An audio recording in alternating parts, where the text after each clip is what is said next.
Hi, I'm Wade Hansen. I've been selling luxury real estate in Minnesota and Wisconsin for over 23 years. My entire career has been spent protecting my clients from misinformation and unethical practices by those not looking out for their best interests. This podcast will give you the raw truth about everything real estate so you can make solid, informed decisions about the biggest investment of your lifetime. This is the Raw Real Estate Podcast. So today I'm joined by Chad Jeske, who's the owner, publisher, and connector of Twin Cities Real Producers. Chad, thanks for joining me. I appreciate it. Give me a little background. Tell me a little bit about what Twin Cities Real Producers is so that the audience can get a little bit more information. Sure. Well, in real estate, and you know this, there is a there's a large spectrum of producers. For example, there's 22,000 people with the real estate license in the state right now. And I've been told there's approximately 14,000 that claim to work in the 7-county metro. When we look at data, whether it's based on the MLS or Market View or Broker Metrics, all the data reveals the truth, which is over 80% of the residential volume and transactions is going through fewer than 500 agents. And every year, every time I get access to that data, it's not just similar ratios, it's the same men and women every single time. So when we found out that was the truth, we decided, well, I wonder if there's anything we can do for the real estate community. And I started meeting with real estate agents, and I asked them, I said, listen, you're not going to hurt my feelings. I have a lot of friends that are realtors, and I know that they're approached about anything and everything all the time. I just said, if I were to do something for the real estate community, what would it have to look, sound, and feel like for you to care? Because people are always after your time, your energy, your money, your influence. If you spent a large percentage of your time answering those calls, and you would never get anything done. I mean, it is that overwhelming. So we said, we're going to meet with realtors, we're going to ask them that question, we're going to take their feedback, and we're going to come up with a platform that is designed to help you elevate your business. And the question I get a lot is, Chad, how do you meet someone who's doing $20 million a year and have any level of influence to get them to $50 million a year? The short answer is, put them in a room full of people that sell $50 million a year. Little psychology, power of proximity. We become the average of the people we surround ourselves with. So a good summary of what is Real Producers, we create a culture where top performers are surrounded by other like-minded, like-performing people. And they share off each other's energy, they share off each other's wisdom, they share off each other's vendors lists. If you ask lenders, how did you meet so-and-so? It's not always advertising or networking. Sometimes it's, I was at a closing and the agent across the table said, can I get your card? I like how you operate. It's basically sow the same seeds, reap the same rewards. Yeah. So the platform was designed to help them elevate their business, and the way we keep them connected socially or in proximity of each other is we do a monthly social publication, which I pay to have designed, printed, and distributed just to the top 500 agents in the market. In addition to that, we have digital copies that float around. Honestly, I don't track it. What's in the publication is not a secret, it's not that. But in order for our platform to work, we had to create a couple of rules. Rule number one, we're not going to do this for everybody. Why not? It doesn't make sense. Statistically speaking, the average person with the license won't sell a house this year, and they didn't sell one last year either. So why would I spend time, energy, or resources sending a publication to somebody who doesn't need it, probably doesn't want it, might not even understand what's in there? In the publication part of what we do, we feature different agents in the top 500. We take a glimpse into their personal lives. Not to sound disrespectful, we don't talk a lot about their trophy case. Nobody cares. We talk about their values, their belief systems, the routines, the things that got them where they're at and keep them there. We also talk about their staff that gets them there and keeps them there. We honor and celebrate those people. And we talk about subject matter that's relevant to them. If it wasn't relevant to them, They would never want to be featured in the publication. They would never look at it. They would never read it, etc. Another one of our rules is real estate agents aren't allowed to advertise in our platform. That was something that I was really excited about when we launched the platform, because when I was an agent, and these platforms still exist today, there were magazines out there, and they would call me up and they'd say, "Hey, Chad, oh gosh, you're doing a good job.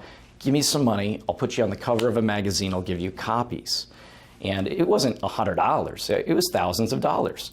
And I'll admit, when we're approached by stuff like that, initially we're flattered. We're like, "Oh, well, yeah, I am doing a good job. Nice of you to notice." Sure. But I started doing some research, and I started, gosh, this person on the cover of this magazine, I've never heard of them before. Let me dig a little bit.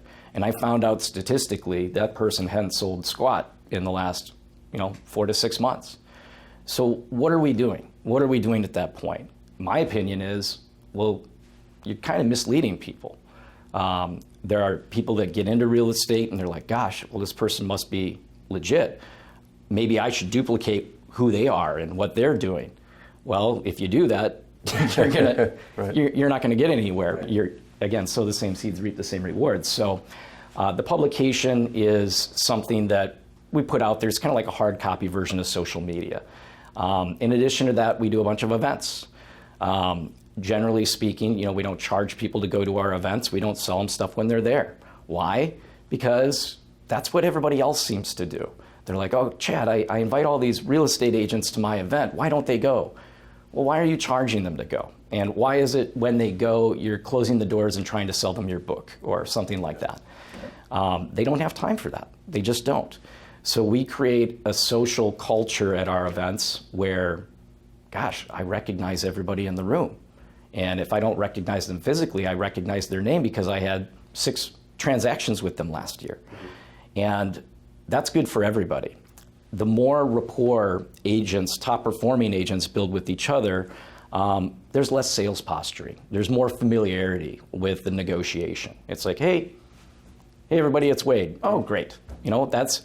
That's different than mystery agent, mystery experience, and expectations kind of go out the door when it's that. So we do the events. We do different things like the awards event last week, where we're honoring different agents for different reasons, Community Builder Award, Realtor of the Year, just all these different things. We also do social events. About 6 months ago, there was a 7-figure property. Actually, it was just shy of about $7 million, and it was in Orono.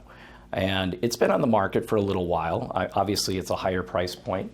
And I was talking to the listing agent, and I just said, do you see any value in top performing agents from our market seeing the inside of this house? She's like, well, yeah.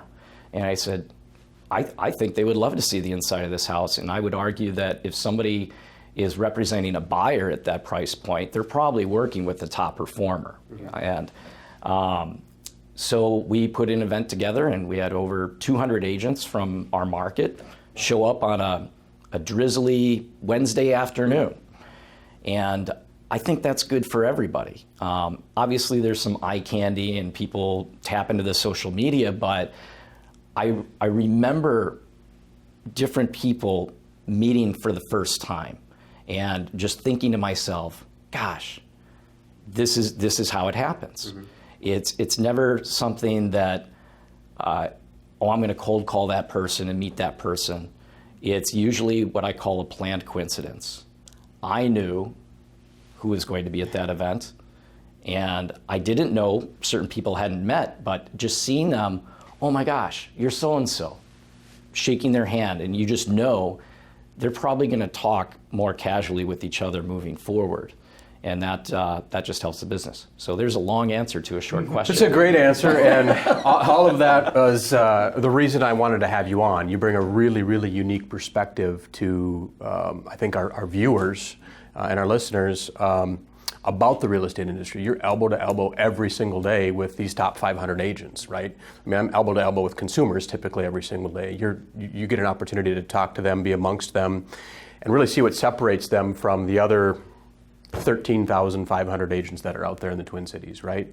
So is there any one thing or a few things that maybe stand out to you as to why you feel that these 500 agents are the top 500 agents? Is there? Yeah, absolutely. And every time I meet an agent for the first time, I ask them a lot of questions. I'm genuinely interested in what makes them tick because, again, going back to what I said earlier, it's, success leaves clues.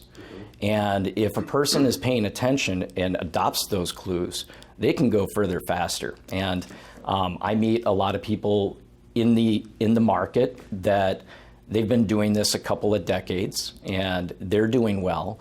But I also run into people that they don't even know where the exits are in the building, but they just hiccup 20, 30, 40 million. Right. And I love using different agents as examples. Another RE/MAX results agent, Sam Stedman, right? Sam is 28 years old right now. And I remember when I met him, he had just finished somewhere around 13 or 14 million in the year based on, MLS stats. And the next year, he was over 40 million. And he sold more duplexes and quads than every other agent in the state by more than double. And when I witness that kind of stuff, I have to ask questions. I'm just like, well, hold on. Yeah. There are people in your office that have been grinding away for a decade, and they haven't even come close to that. I'm just curious, what are they doing differently, if there is something differently? So the first thing I'll mention is a lot of them lead with gratitude. They don't spend a lot of time concentrating on how much money they're going to make or, cars that they're going to accumulate and things like that. They lead with gratitude and they don't boast about it. You don't see them on billboards and ads and things like that. They're always focused on what can they do to help their client. And that event last week, there were dozens of agents that singled me out, pulled me aside, looked me in the eye, and they said, "What can I do for you?" It's part of who they are. They can't turn that off. And I love that because it's a lot more admirable to follow a person like that than somebody who's just a brag fest all the time. The identity of the top 100 agents, I've just noticed, I haven't met all of them, but the ones that I've met, they put their clients first. They just do. And it's loud and clear that they're going to bat for their client all the time. They just lead with gratitude. So that's the first thing that I noticed. The second thing is they work hard. They hustle. They don't wait for people to call them.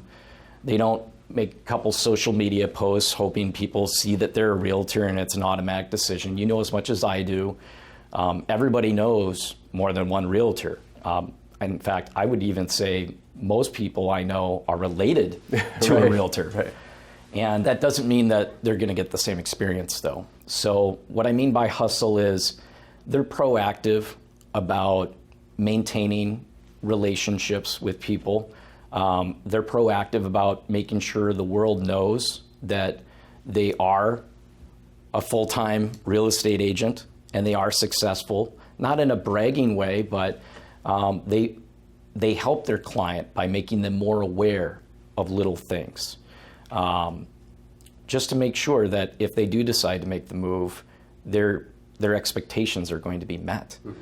Because there are not a lot of barriers of entry in real estate. That's part of the problem, right? I always say half jokingly, and I don't know how much it costs these days, but back when I got my license, I used to always say, $1,000 in a couple weekends of classes, you guys. Yep. We can all get a license. You take the test, and if you get items wrong, just hit that button, you'll take it again. They don't even rearrange the questions. If you have any short-term memory, right. Everybody's getting 100%, guys. Right. I know that was not enough for me to be a successful agent, taking that test. And even continuing ed, taking those tests. It's just, that wasn't enough. Top performers, they hustle. They're not just proactive about, making sure the world is aware that they are who they are, but they're also proactive about hunting. they have casual conversations with people, and they're like, gosh, Wade, my dream house is in this neighborhood. In fact, my wife and I, we drive by this house all the time. It's not for sale, but just so you know, if it ever is, you give me a call. And there's a lot of off-market business that happens, not because of accidents. It's because agents have relationships with other agents, and they keep their client top of mind, and they're like, hey, I heard that you're going to be listing this property. Well, I've got a buyer for you. And I used to always wonder, who are these agents that sell millions of dollars off market? They're like, hey, I sold a house. And it's like, well, I didn't know it was on the market. I might have had a buyer. Right. But that's how the world works. And top performers, they hustle. They're proactive about making sure everything lines up.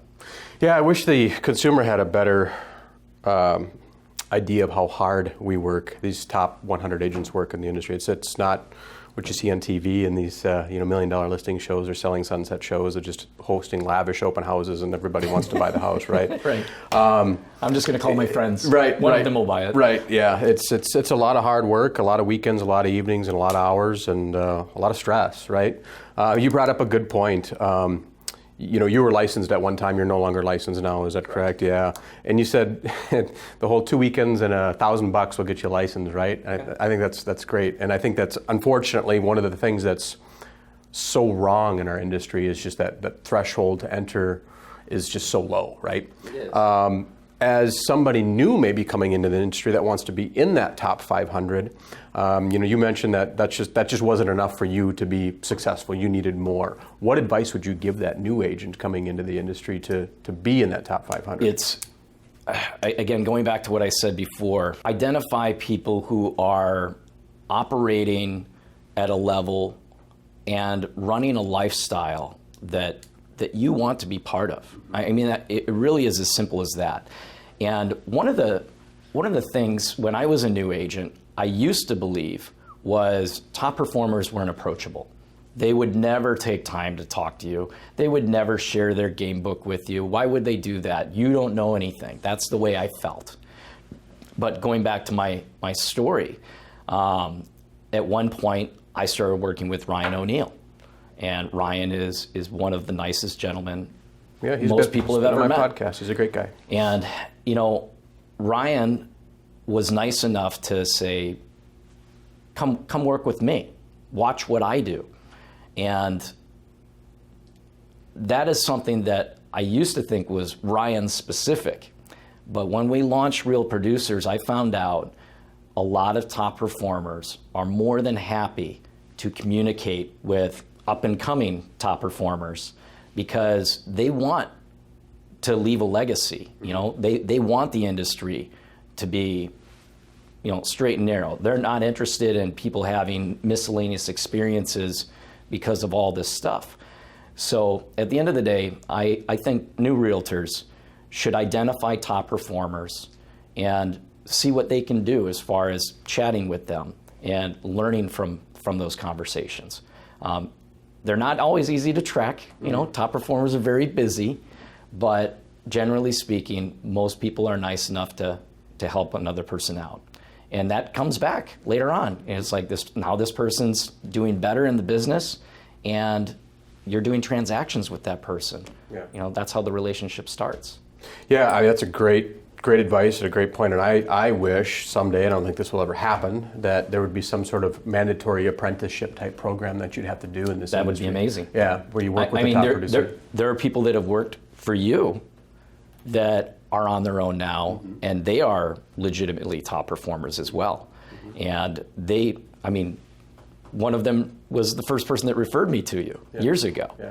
And I just think that's amazing. Yeah. When a person is not just a top performer, but they're developing people that are going to take the reins after them. Yeah. That's awesome. Yeah, that's great advice. And that being said, I think we talked about this a little bit off camera before we sat down. The public has a very, very, very poor perception of realtors, and I think rightfully so. Like we talked about, there's over 13,000 of them running around doing less than 3 or 4 transactions a year, and Why do you think that is? Why do you think the public's perception of realtors is so low? I think, well, there's a few things. Number one, when the media is talking about real estate being great, because there aren't a lot of barriers of entry, you see this spike of people getting their license thinking things are just going to fall on their lap. And the problem is that creates bad expectations. They're not doing things correctly. People aren't having the right experiences, and people just look at it as, well, you took classes, right? Well, you took the test, you passed the test. Right. Why am I having such a bad experience? They just kind of generalize all agents are the same. And I mean, choose your analogy. That's never the case. It doesn't matter what it is.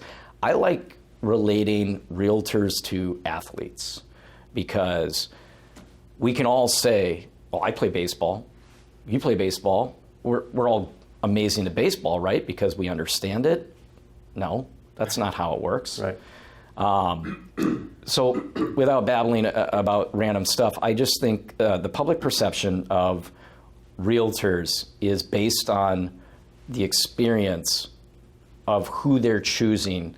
And unfortunately, when people are in first-time home buyer mode, they are working with a lot of agents that have less experience. And I'm not going to say they all have bad experiences, but it's very different. And I'll use myself as an example. So we were talking about this a little bit ago. So my wife and I used to buy single-family homes and rent them out.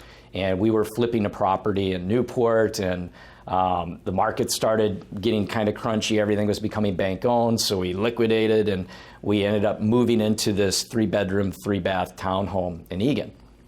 And the market kept getting worse and worse. You remember this. Oh, yeah. And so we stayed there. And fast forward to about 7 years ago, we decided, well, gosh, we have 3 children now. We need to get out of this. We need to get out of here. We have nowhere to put anybody. So we renovated the property, new flooring, we painted every surface, new granite on everything. And my wife and I started talking. We were like, well, should we go fire up a license so we can save some money on this? Mm-hmm.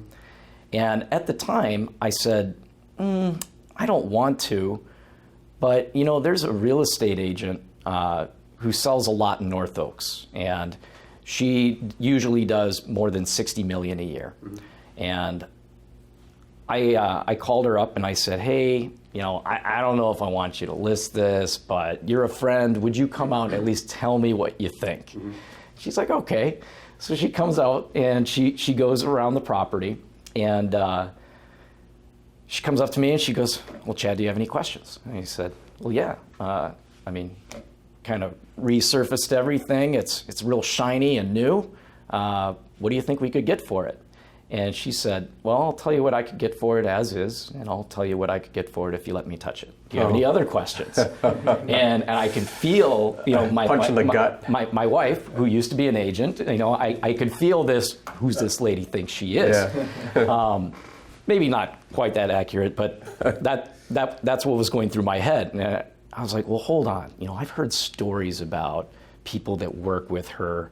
What do you mean, touch it? And she just said, based on her experience, she said, listen, there's a specific type of buyer that you want to attract. And I love the fact that you painted everything, but I'm going to need to repaint certain things because there's a certain color that you need to latch onto. And the lights, I get it. These are efficient bulbs. But I'm going to swap out all these lights. And it's a vacant property. We're not doing vacant property. We're going to stage it. Mm-hmm. And I sat there thinking, gosh, this doesn't seem right. Everything's brand new, but I'm curious. So we said, all right, let's do it. And I remember we put together a video that we were going to kick out on social media, and she sold it too fast. She sold it in like 12 hours. Mm-hmm. And I told her, it was underwater for so long. I don't I just don't want to lose money on this.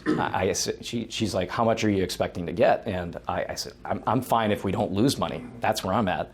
And she got us about 60 to 70,000 out of it. Wow. And that experience led me to believe, wow, just because somebody has a real estate license doesn't mean this is what happens. Right. And I used that experience as kind of the motivation for what our platform is and how it operates. Mm-hmm. I see the benefits as a consumer of working with a top performer. Transitioning a little bit, one last question I have for you as you're out amongst the top 500 agents. I know we just had you just had your big awards banquet about a week ago today. Congratulations, that was a huge success. And congratulations on the magazine and the group you've put together. I mean, you've built this thing. We met, I think, 2 or 3 years ago, and you've built this thing into a monster, and it's a good monster, and it's created a really good environment for those top 500 agents. So I appreciate what you do and what you do for the real estate community. It was needed, although I don't know that we knew we needed what you've created. It was needed, and there's a huge value to what you do. So I appreciate that. Thank you. And I don't want to take credit for the platform existence, and I say that because obviously we run Twin Cities Real Producers, but the platform initially started in Indianapolis, and it was supposed to just be a trade magazine. And as more and more people were getting involved, I was running national development for the company at the time. I kind of leaned in and I was asking questions and paying attention to it. And there was a friend of mine who actually runs 5 different real producer markets right now. Wow. He runs Las Vegas, he runs Riverside in California. He and I are ramping up Salt Lake City, Utah right now. He runs Raleigh, North Carolina, they call it the Triangle, and Akron, Canton, and Cleveland. He lives in Cleveland. But the reason why I mentioned that is word's gotten out. Those guys started a platform, and a lot of top performers noticed what was happening, and they felt the effects. It's like, wow, this is actually helping me. I'll give you an example. There was an agent that approached me at the awards event, and she said, I just have to thank you for introducing me to such and such vendor. We just switched all of our media stuff over to this vendor. And I just started doing the math. I was like, well, hold on. That guy just got a huge burst in business because of one relationship. So I always refer to our platform as, it originated in Indianapolis. We're in 128 markets in the country now. Wow.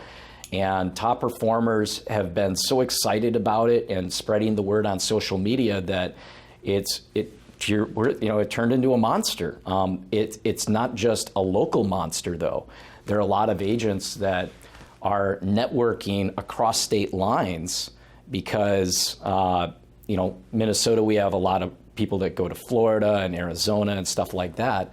And in fact, at the event, I got a text from one of our partners, Spacecrafting, Mike at Spacecrafting.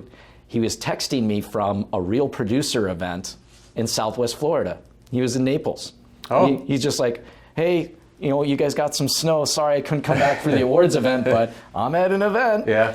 And I love that because it allows people to move around, right? Yeah. I mean, who's to say, you're like, I'm done with these winters. My family and I are going over here.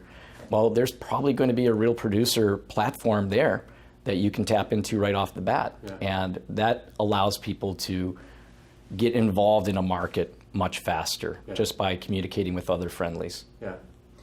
So last question, and I have to ask this, I know we've gone long, but I have to ask this question because you are, and I had no idea, you said 128 markets, and I had just referenced the fact that we had, a couple hundred of the top agents in an award ceremony last week. So you're out amongst these people right now in a lot of different markets.